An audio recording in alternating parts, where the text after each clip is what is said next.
What's up, everybody? This is Keisha from Put Your Phone Down podcast, and I have a beautiful and wonderful guest.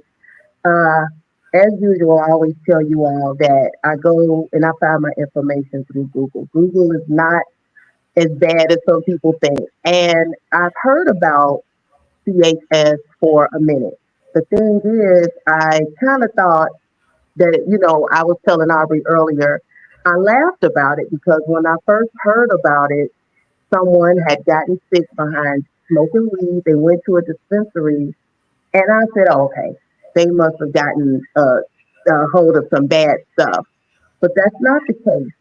What's happening is if you go online, you'll see all these cases of people of all ages getting sick behind weed that you may buy from the dispensary or even off the street. When I found Every Brain Matters, Aubree contacted me back. She said, I can find someone, but I'm the director and I can speak on the behalf. And I said, absolutely. So we have been in emails and I've been on her site getting all this information and I really wanted to bring it to you. And without further ado, I have the director of Every Brain Matters, Miss Aubree. Aubree, welcome to Put Your Phone Down podcast. Well, thank you for having me, Keisha. It's an honor to be here. No problem. Aubree, I know we just had a good chat about, weed and the dispensaries and how it's making people feel. And I just kind of want you to lead me in this. I wanted to put a brief disclaimer out telling people, look, I'm not telling you to stop smoking your weed. If that's what you enjoy, that's what you do.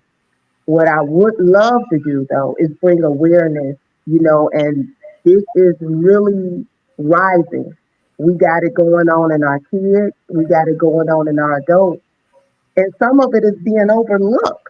And so this is where Aubrey comes in again, not telling you to stop, but I'm going to share some stories with Aubrey later on in the interview and let you know how big this can get. It can actually be fatal if you aren't paying attention to your body. So, Aubrey, if you don't mind, just can you tell me some things about what made you create Every Brain Matter? Well, I created Every Brain Matters, which was developed by me and other families that were harmed by industrialized marijuana. So, when states started legalizing marijuana, they really didn't legalize it, they industrialized it and made it more potent, which makes it more toxic. So then we are more at risk to have adverse effects compared to the old school, like hippie weed that used to be around in the 60s and 70s, and even into the 80s and 90s. 90 in about 1995, the potency of marijuana was about 5%, but now the marijuana flower ranges from 18 to 35%. And that's just the flower. That's not including all the concentrates and other products that they have. So I'm from Pueblo, Colorado, which was the first state to legalize recreational marijuana. And unfortunately, I had two loved ones, my husband and my son, experience adverse effects. And one of those effects has been CHS, or cannabinoid hyperemesis syndrome. And I can explain a little bit what that is if you want me to. Absolutely, because, although it's a big name, I like that it's shortened out. So when people get to Googling and finding out, if they want to see if they have the symptoms, of course they can go to your site. But yeah, it's a big name and it has some big impact. So absolutely. Yeah. So I like to say CHS rather than cannabinoid hyperemesis syndrome. But cannabinoid are the chemicals in the cannabis or marijuana plant. So that, and the two main chemicals in the marijuana or cannabis plant are THC, delta 9 THC, or CBD, cannabidiol. Those are the main ones, but there's other chemicals in the marijuana plant too. And then hyper means excessive, Emesis means vomiting. That's the medical term for vomiting. And syndrome means that there's not an exact test for it that the medical community can do. Usually the doctors diagnose CHS or cannabinoid hyperemesis syndrome by the symptoms the person's having. And some of those symptoms can be severe abdominal pain, dry heaving, or even cyclic vomiting, which you're repeated vomiting. And yeah, usually after smoking marijuana or consuming edibles or concentrates. So that's what that is. So when this comes about, and I know we talked about this again. I don't want people to become paranoid, thinking, okay, I just smoked something, now my stomach's starting to hurt, or now my head's starting to hurt. Because we can't do that if we smoking too much. Trust me, you will get paranoid and think it's certain things. When is the time frame for a person to start taking a few of these side effects from CHS seriously? Well, if they're not, their symptoms aren't residing within a day. If they're vomiting and they're becoming dehydrated, they're at risk for other medical things like organ failure and stuff like that. So to put it in perspective, if you drink too much alcohol, what your body does is start vomiting the alcohol out because you're at toxic levels of alcohol. And usually people who drink too much alcohol and they're at that toxic levels, once they vomit it out, they recover. It might take them a few hours or a day, but alcohol is a water soluble drug. So our bodies are easily expel the alcohol if we're at toxic levels. With marijuana, cannabis, or the cannabinoids in the cannabis plant, they're fat soluble. So it's very different from alcohol. So the fat soluble chemicals, the THC, the CBD, adhere to the fats in our bodies. And our fattiest organ is our brain. So that's why sometimes we have adverse effects like paranoia and stuff like that with the cannabis. So when we are vomiting, we're at toxic levels of cannabis and we're trying to vomit it out and maybe dry heaving, it doesn't necessarily expel from the body because it's adhering to the fat in our bodies. And there's a system in our bodies. It's called the endocannabinoid system, and it's a pretty cool system. It regulates the body with different hormones and everything like that. And our body produces endocannabinoids, meaning inside the body. But when we're doing exocannabinoids, meaning we're smoking marijuana, we're taking edibles, we're gumming up that system, and the fat soluble chemicals are adhering to the receptor sites in that endocannabinoid system. And so when we're like, okay, you're blocking that system, we're at toxic levels, our body's reaction is to vomit or expel it. We're not necessarily doing that. So people won't recover within a few hours. Sometimes it takes them days, sometimes it takes them weeks, sometimes it takes them months, especially if they're very heavy marijuana users or daily users. And so those people are more at risk. So like if they're vomiting and they're not able to keep down fluids or food and it hasn't resolved within like 24 hours, I would definitely say pick up the phone, call an urgent care, call your physician, and seek medical attention because you might need fluids at that point. So one of the things that you talked about, and I thank you for explaining that. Yeah. I'm going to press rewind a little bit because you were right. People growing up, like you said, in the little hippie stage, I don't think I heard about CHS. I just saw happy people or relaxed people. And now, again, this is on the rise. What's causing this? Because it's in the base and it's in the flower. But what is this stuff in the weed and everything that's causing people to potentially die from from this? Some people enjoy it, but what's causing it? It's because the products nowadays, like it's not the old school hippie weed, it's an industrialized product that's more concentrated and more potent. So the THC levels are just at astronomical rates. They're just, so those, you're consuming more THC, you're consuming more chemicals in the marijuana plant. So that's why people are getting sick sooner, and they've really normalized the use of marijuana, right? They've called it medicine, they've called it less harmful than other drugs, and people believe them. And that's why it's becoming more of a popular drug to use. So now we're going to have more people adversely affected.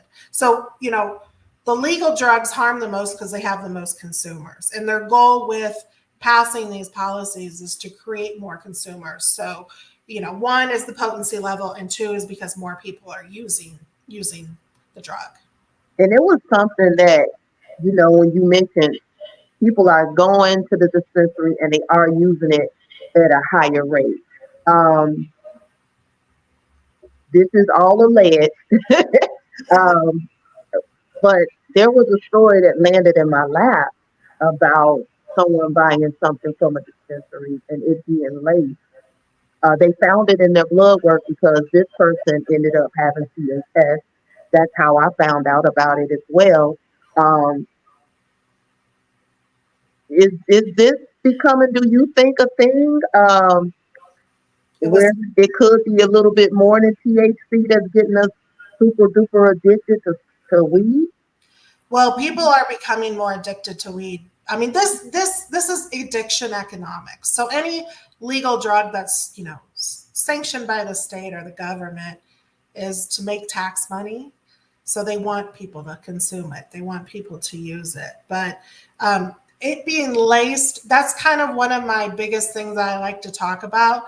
Like, even though, like, I think you were sharing a story that you heard of somebody who tested positive for another drug after Yeah. buying the weed from a state regulated store, right? Well, Hmm. the problem with drugs is that states aren't equipped, they don't have enough resources, and they don't have the knowledge to actually regulate cannabis or marijuana.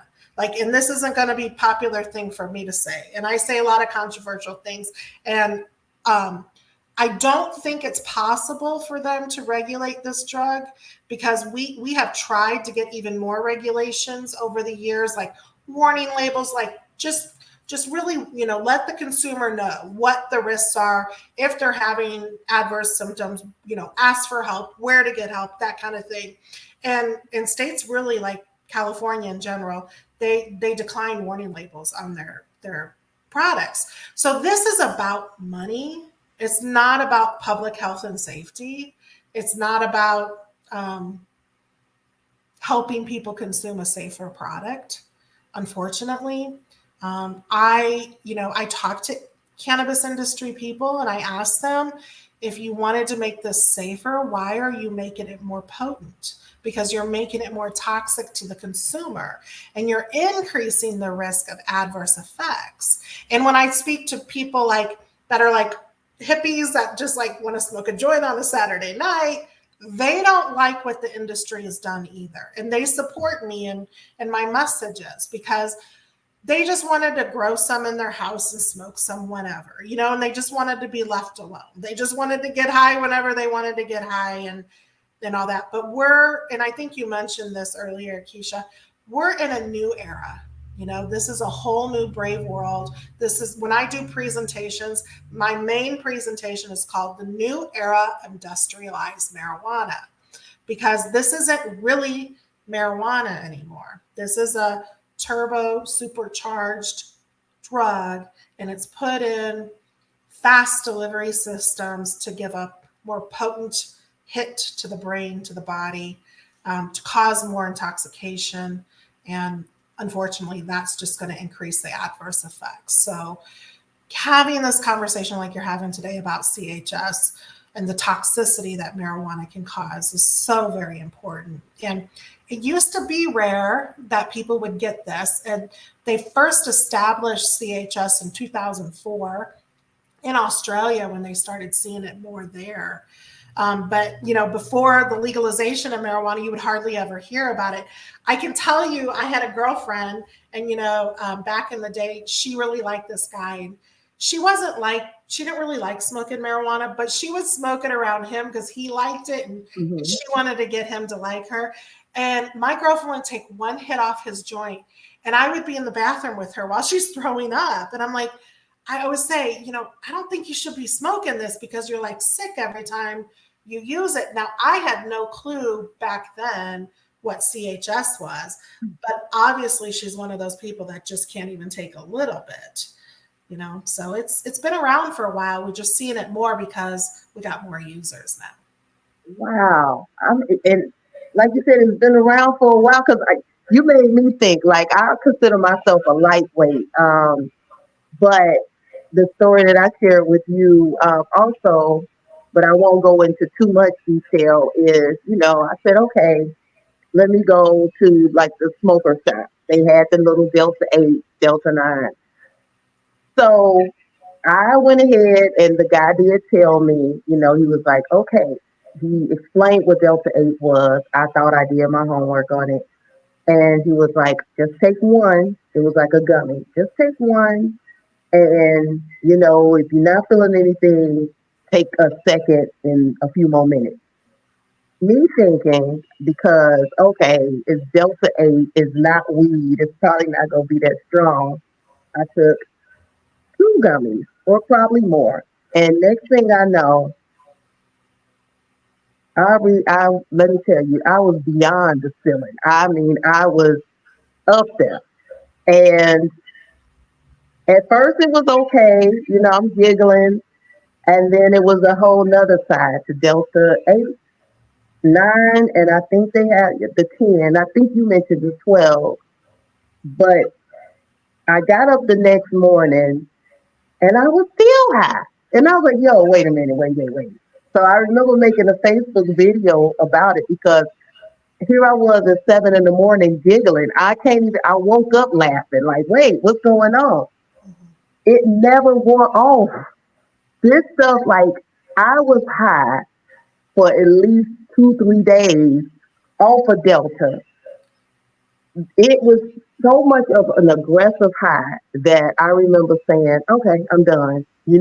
I am done with this. It made me feel a certain way after a certain while. Very aggressive. Um, weed has its effect on me, but I feel happy and I think happy thoughts. The delta is the opposite. That's all I can say about that. Without having somebody thinking that I'm clowning or down in weed. Just the deltas. I'm telling people now, I don't touch it anymore because I just didn't like the way I was high all day. But one of the things that you talked about, and I did want to touch on, is when we talked about if you're starting to feel some type of way after, the 24-hour mark, you might want to call the doctor or go to the ER. Now, at the beginning of this story, I mentioned how when we heard about it, we laughed. There's a shared story that, I would like to share with you about someone who contacted me when I told them that this show was going to happen. And they had a freshman, college freshman daughter. What happened was, she was a heavy smoker. She started smoking, vaping, doing all the things that young kids do. Um, Eventually, she started having these really bad anxiety attacks. That's when the parents started, kicking in, like, okay, wait, this is different. When they took her to the ER, it was something that they said made them feel very uncomfortable because, of course, they're asking questions. One of them was, "Do you smoke?" Now the daughter is in bad shape, and the parents noticed some people snickering or brushing it off, like, "Oh, okay, that's why you're feeling the way that you are." 3 times to the ER, this family took their daughter, who was happy, bubbly. She just was doing what kids do. And eventually she went into, and I'm going to get this correct, 3 cardiac arrests and a stroke. She has CHS. What the writer told me is, I just want to bring awareness, because after they did their homework, that's when they found out this is what it is. Our daughter is not making this up. She didn't get a hold of something else. She's not mixing it. It's CHS, and it had reached the point where this is our new normal. This is what the writer told me. How do you get someone to take you seriously? Because at first, when you hear weed and you've been told your whole life, oh, nobody's ever died from it, and of course you get the laugh and like, oh, you must have got a hold of some bad stuff. You'll be okay. Including the medical world, when you have nurses that might laugh or a doctor that might brush it off, what notes can they go in there to the ER and say, look, no, this is what I'm going through. This is not funny. I'm not paranoid enough, or I'm making this up. How can we get the medical field, if we go to the ER, to take this seriously? That is the $1 million question. The drug biases and this propaganda around the effects of these products are deep, and it's hard for families to compete against these perceptions that are wrong. I would say accountability. I would maybe file a grievance against the hospital and how they were treated and how their daughter was laughed at. I mean, she could have died. I mean, have you ever heard of young people having cardiac arrest before? No, No. but now we do because of these products. Her having panic attacks and anxiety when the industry tells people, take these products, your anxiety will go away, and that's not true. It's increasing their anxiety. It's robbing the reward system of their brain where they can't manage their anxiety. So these products are destroying people's mental health, their physical health, their heart. She's had a stroke. I mean, this is serious stuff. So there's a couple things I've done. So I'm an advocate, but I'm also I preach recovery, which is a fancy word for healing. So I was a host mom for youth in recovery. I have kind of a long story how I got involved and all that. But one is, I would say to the parents, get to some support groups. We have Every Brain Matters has support groups for the families, and then we developed Maranon, which is like Al-Anon. Al-Anon is for people that have alcohol problems. Maranon is for family and friends that have loved ones with marijuana problems. And then you'll find your tribe. You'll find your support. You won't have to go in and explain that marijuana harmed your loved one so much. You can come in, you're accepted. It's a great space to share about how terrible this is and how it's affected your family and your loved ones. So that's one. The other one is, because I have debated the industry, just I like, if you're going to legalize it, just tell people the truth, let's create some resources for them to get help. But we can't even get the medical community or even insurance companies sometimes to pay for the help that these people need to recover from an addiction from marijuana, or the hyperemesis, the CHS, or even the cannabis-induced psychosis. So what I do is I advocate for lawsuits, and we do have a class action lawsuit coming in Colorado. And it's horrible, that has come to this point. And not that if there's people that are regular marijuana users, I know some people can smoke weed and be okay. Like, I get that part, and good for them. I mean, I'm not here. I'm like you, Keisha. I'm not here to tell people what to do, but I am here to raise awareness. And I am, as long as God puts breath in my lungs, I will advocate for our families, and I will hold this industry accountable the best way I can. So the lawyers are now getting involved because they realize these are going to be pretty easy lawsuits, because the industry has deceived the American public, and has targeted disadvantaged communities where there's a lack of education and a lack of resources. So that's two things. One is accountability, file grievances, sue when you can. I would say to the families too, write down the timeline, keep all the evidence you have of what products they were consuming, and then start contacting lawyers too. Yeah. Because this has got to stop. I mean, that young lady, she's altered for the rest of her life. And unfortunately, the story you just told me is not rare. I mean, I have families call me every day, and it is heartbreaking what's going on. Yeah, I mean, this is serious only because, you know, I can only imagine how you are flooded with, messages because when I started, posting that you were going to be a guest, oh my goodness. The stories that I got, people laid up in hospital beds on respirators, and I was like, wait a minute, like this is bigger, honestly, than what I thought. And I'm not trying to push this podcast episode. This is a big deal. And if I can do anything to get ahead of it, to have somebody have a conversation with their families and say, okay, look, you know, what's going on? Because we can't necessarily stop it. We see everybody now doing it. It's like I do it every now and again, and I feel different with each and every one.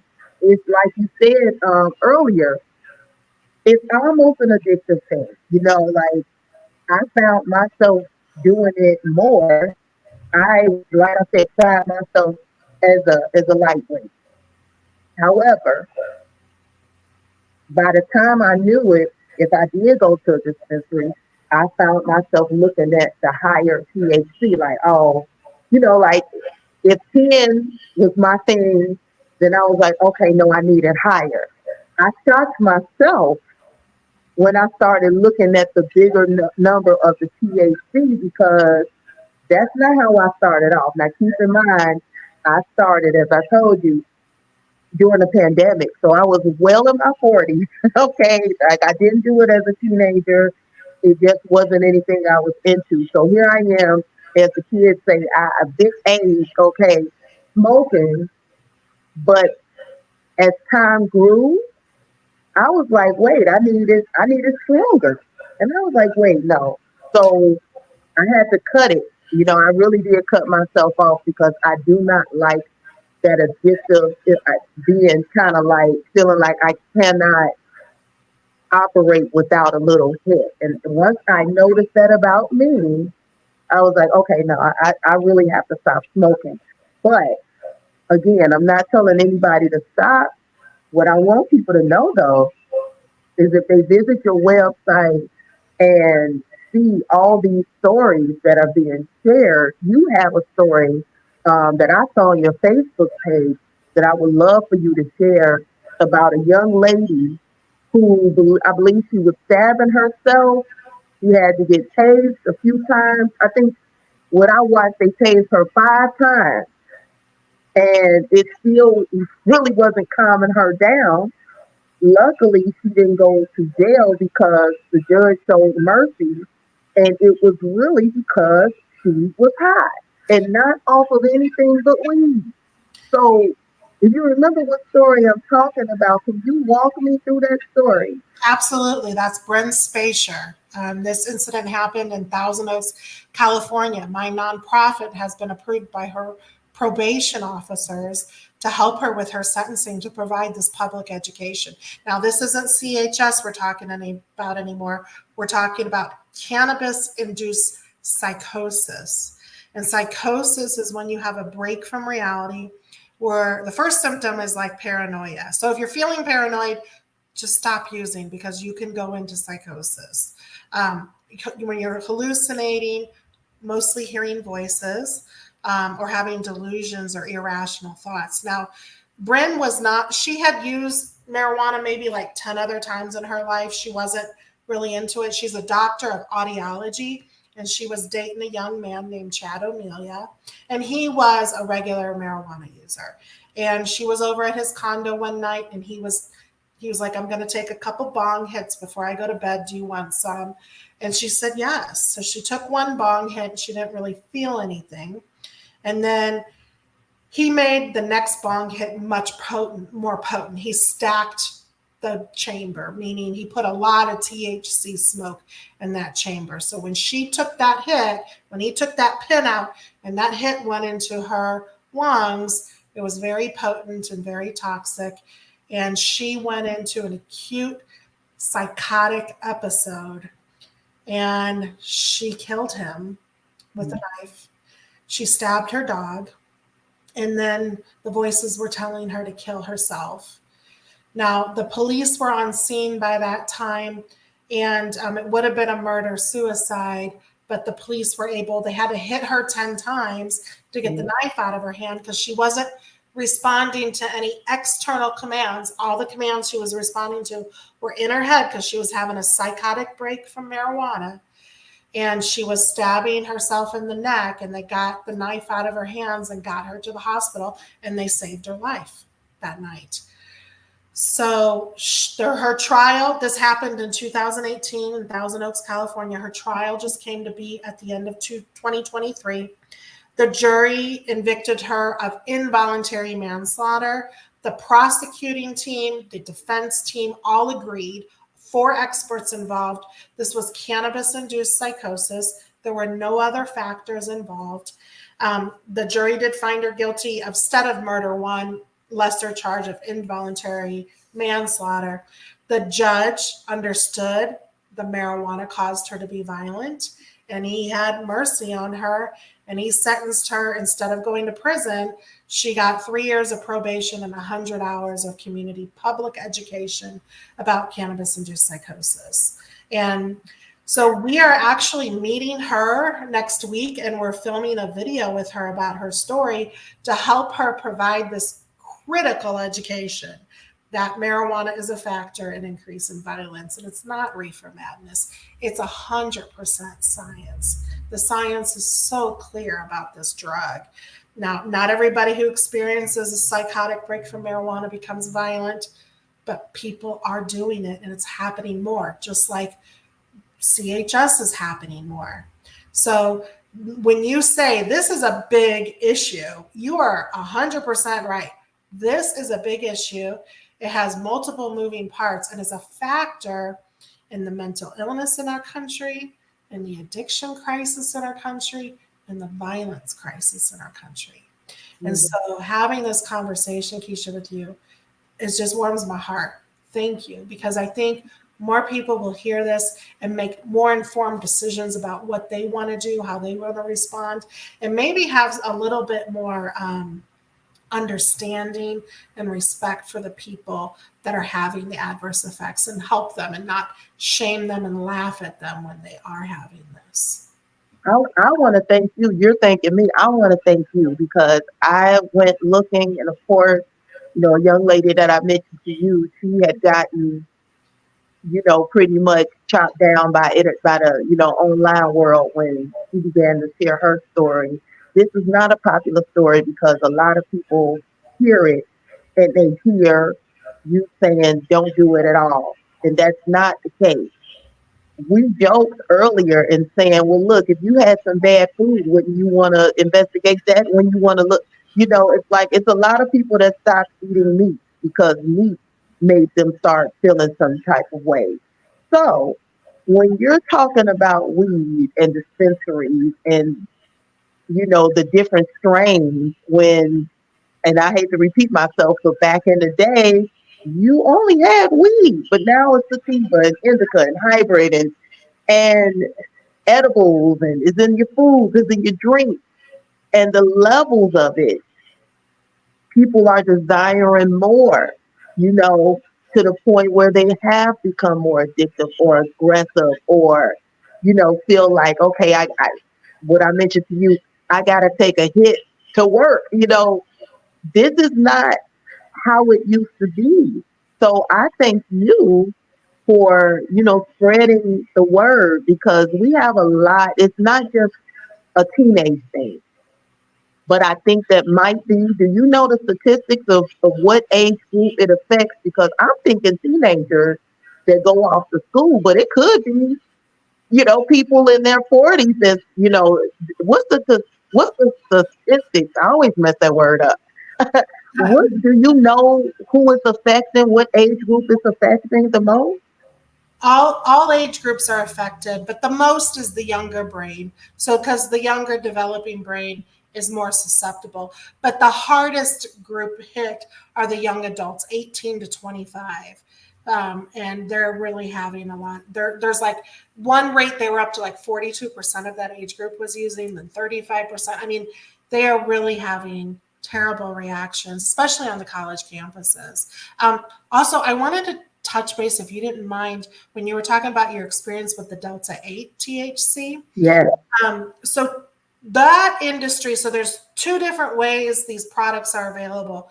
One through states that have legalized and passed those policies, and the other way is through a federal farm bill of 2018 that legalized hemp, which legalized CBD, which drug entrepreneurs are taking the CBD and they're converting it into the different variants of THC, one being the Delta 8 THC, which is considered to be 30% less potent than the Delta 9 THC, which yeah, is the popular one that's in the cannabis marijuana plant. But you consumed edibles that day when you were not feeling good and you were like, I have that high for the next day. yes, When you consume edibles, whatever THC is in that edibles is all going to go 100% in your system. So once you swallow, there's no turning back. You're on for the ride, and your ride can be great and it can be horrifying, like Bren's was when she smoked out of that bong. When you smoke a joint or out of the bong, you really only consume about 25% of the THC in that smoke, and the rest is dissipated in the air. So you can kind of control a little bit more of your high when you're smoking the product rather than swallowing it in the GI system. So that's one of the factors why you were high for so long. And that Delta 8 is less regulated than the Delta 9s through the states. So you don't know what you're getting. I mean, you really don't know what you're getting in either route. You know, it's just not a regulated market because it's all about money driven. It's not about public health and safety. And I'm sure there are some, really good players in the industry that want that, but the majority of the industry is regulation resistance, and it's turned into politics instead of public health. So it's a big issue. Like you said, I like the way you say that. And I love the way you said, if you have bad food at a restaurant, wouldn't you inquire why it was bad, and why aren't people doing this? yeah. So I mean, if I, I don't know a whole lot about it, but I do know how I feel enough for me to say, okay, I need to stop. You know, again, the whole addictive personality was kicking in, or, just the way it was making me feel in ways that I'm usually a happy go lucky type of person. When I found the opposite, the whole down and out type, it was like, oh no. And if you know your body well enough, you'll know this isn't me. I'm not the type that feels down all the time. I'm calling people, making them laugh, or that's my position. But when I didn't have it in my system, or if it was in my system, I paid attention to, okay, Keisha, this is not you. Now you feeling down and out, or you're not the life of the party, and it was because of what you took in, whether it was something that I decided to eat or I decided to smoke, but I definitely felt it with the deltas. I definitely felt it with those deltas. So I wanted to wrap this up with you pretty much telling these people where they can find you. I love that you have a safe place that you mentioned. So if you don't mind mentioning the safe places again, I have to correct myself. When I said they tased her 5 times, I didn't know that they tased her 10 times. So she absolutely has a story. Am I saying that correctly? They tased her 10? I think they tried to tase her and it didn't affect her. Right. They had to hit the knife out of her hand 9 times with their batons or whatever those are called. So we have been, I watch these stories. We watch them when they come to court and everything. And we had advocates in the courtroom taking notes because we knew this story alone could really raise a lot of awareness and possibly either get more regulations where the drug is already legal or stop the legalization in states it's not legal. And we feel like Bryn's story can save lives. And you can imagine the heartbreak from the Chadomelia's family who lost Yeah. their son. My heart goes out to them, and they probably would question why I'm working with Bryn to help her raise this awareness. It's because I'm doing it to honor their son, because I have been on the other end of violence induced cannabis. I've had to lock myself in my bedroom. I've had to pry hands off my throat before. I've lived this nightmare, and this is why I do what I do. So my website is at everybrainmatters.org. If you need to find support, you go down to where it says hope, and there's a link to say family support resources. We have a weekly meeting for the families on Wednesday. I bring in a speaker the second Wednesday of every month to bring hope back to the conversation. Somebody who's recovering from their addiction to marijuana, their hyperemesis, or their psychosis, or all of the above, because you can have all of it. And then we also have another counselor coming on who's going to hold a group meeting for people ages 18 to 35 that are healing from this too. So we're very excited to provide that space for them. At the end of the day, I want Every Brain Matters to be a trusted resource. Whether we change the perception of marijuana or we provide a ton of education, we just want to be that trusted resources for families to come and be like, you're going to get the right information here. And then we're going to give you the avenues we can to help you. The other group I'd like to mention, one of their board of directors, is called Maranon. It's MAR-ANON.org. And that's a 12-step program for family and friends affected by another person's marijuana use. Because when we have a loved one addicted, vomiting all the time, or psychotic from marijuana, I always joke, I don't have to use marijuana to jump on my crazy train. You just got to hurt my kid. You got to hurt my husband. You got to hurt somebody else's kid. I'm showing up like, what the hell? Excuse me. I didn't mean. No, you can let it out. You can let it out. I was a host mom for Youth in Recovery because we were like, we just wanted these kids to be sober. We didn't care what the heck they were saying coming out of their mouths. We wanted them to survive what they were going through. So I get a little rough on the edges, but so that is a 12-step program where we come together, we work the 12 steps as much as we can so we can become healthy and show up for our loved ones the best we can, because we want to control it. We want to fix their problems, and we can't. We got to allow them to be who they are, whether they continue their use of marijuana or not. We still need to show up as healthy as we can in their lives.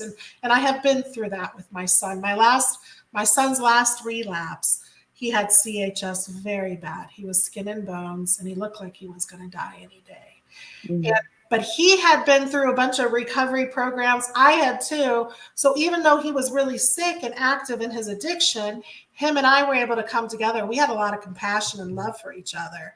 And we just worked together every day to help him survive that. And it was a beautiful experience. It was hard. I wanted to fix it for him. That never went away. But I was able to not get in there and try to control him. I was able to let him be who he is and be like, son, I got you. I'm here for you. What you need, So that's what recovery is. And that's what I mentor other families and parents and help them through this process and prepare them. We can't control the outcomes. Unfortunately, some of our loved ones are going to die. That is the reality of the world we live in, especially with this more potent industrialized marijuana products. But the healthier we get, we can influence their health too. So that's the end of the day, what my goal is to do. I really want to thank you again. I already told you your family now, so we have to make so many parts of this, because I really wanted to dive into the darker sides of it. We painted a beautiful an ugly picture at the same time, because we do know there is help. We do know that you don't have to be ashamed if you are starting to feel this way and somebody laughs. You said it best. Hey, okay, now it's time to start filing some lawsuits, because it could be potentially fatal. And I'm coming to the emergency room saying, hey, look, now I do know, and this is the part that, we can touch on, of course, later. It has been phone calls made to the police where somebody has gotten paranoid and the police say, okay, look, you're high, calm down. That's a whole other story. But what we're talking about now is something important. This is something that cannot be ignored. It is affecting different states, counties, all over the place. Just in the research that I found, you have different parts of the world, where I think you mentioned Australia, right? Um, Somebody in Maine these things are happening. They're happening, like you said, in the college age group, where if you're hanging around somebody in the same age as you, they may not be paying attention that you're throwing up and dry heaving. They just might say, hey, that was that weed. Let's go to another dispensary. Our goal is to bring awareness. There is, I know that you had mentioned, just in passing, and we talked about this. People might not hear it in the way that we are trying to deliver it. I cannot repeat enough. We're not saying stop doing what you're doing. It is really just to bring awareness. If you are a parent, don't ignore that your child is having these symptoms. This episode is for you. If you are an auntie, if you are an uncle and you see your nephew, now it's a difference if they just getting high and they relaxing and they're sleeping. But if every time they smoking, you might have to take them to the emergency room, then this could be CHS. Do your homework, and this is all we're trying to say. I am so grateful that Aubree joined on, because this is exactly what this platform was created. And I told Aubree this. I fight for the underdog. This is why Put Your Phone Down podcast is created. The name alone is to put your phone down and create a dialogue about what you're listening to. I want this to be playing when you are driving in your car and you have your kids in the car with you, or your nieces or your cousins. This is just starting. CHS has been around for a while, as Aubree said. So now that we know, when you go to these dispensaries and you're smoking, if you at all are starting to feel a little off, pay attention to it. This can be fatal. It's not anything to laugh at. Also with the deltas, I shared a very personal story with Aubree that will not make it on the podcast, but you guys heard enough to know that I no longer mess with the deltas. It just was a little too aggressive for me. I started off laughing about it, but then the effect of it just became too aggressive for me. So I want people to know, like Aubree stated, it's a safe place. It's a safe space, and she does have so many other avenues where you can go and get your information. For the ones that are watching this, if you look down below, you will see the website, everybrainmatters.org. On there, you can see the stories, you can see the facts, you can see the side effects to know if this is CHS. It's a complete breakdown. It's very informative. If you guys want to contact me or Put Your Phone Down podcast. If you want to share your story, it's open, because this will not end. This Aubree definitely is invited back. And so, Aubree, with that being said, I honestly, cannot thank you enough. I'm looking forward to another story. Maybe we can have a parent on, that can talk about the roller coasters, because it's not just, I think you mentioned this, It just is not affecting that one person who's smoking. It's affecting this person and who's observant. This is a family thing. It's a family thing. So, ladies and gentlemen, I have Miss Aubree Adams, the director of Every Brain Matters. Visit her. I think you on all platforms. I know you mentioned X. I know you're on Facebook. Where else can we find you? Instagram and TikTok. So we got so there's no way that you all cannot miss her. She's on the Facebook, Instagram, TikTok, and X. Every Brain Matters. This is the director with such a beautiful spirit, Miss Aubree Adams. So you all play this as much as possible. Share this with your family and friends. I guarantee you it may save someone's life. So thank you all for listening to Put Your Phone Down podcast and my special guest. And I'll be saying my returning guest very soon, Miss Aubree Adams, the director of Every Brain Matters. You guys, you have a good rest of the day. And hey, play the episode. That's all I can say. Until next time, guys, talk to you later, Keisha, from Put Your Phone Down podcast.